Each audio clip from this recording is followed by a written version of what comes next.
এখন কেন জানি আগের মতো আর ফ্রি ফায়ার খেলতে মন চায় না। যে গেমটা একসময় একটানা 9 থেকে 10 ঘন্টা খেলতাম, আজ সেই গেমটাই 30 মিনিট খেলতেও ইচ্ছা করে না। সমস্যাটা গেমের না, সমস্যাটা সময়ের। আগে ছিল স্কোয়াড, ছিল ফ্রেন্ড লিস্টে অনলাইন থাকা বন্ধু, ছিল গিল্ডের আড্ডা, আর ছিল একসাথে বুয়া পাওয়ার আনন্দ। এখন ফ্রেন্ড লিস্টটা প্রায় ফাঁকা, অনেকেই অফলাইন, অনেকেই গেমটাই ছেড়ে দিয়েছে।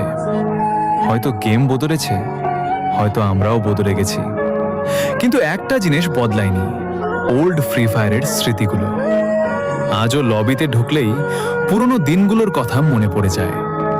সত্যি বলতে গেমের প্রতি ভালোবাসা কমেনি, শুধু সেই মানুষগুলো আর নেই যাদের সাথে গেম খেলার জন্য ঘন্টার পর ঘন্টা অনলাইন থাকতাম। ওল্ড প্লেয়াররা, তোমাদেরও কি এখন আর আগের মতো গেম খেলতে মন চায় না? কমেন্ট বক্সে অবশ্যই জানিয়ে যেও।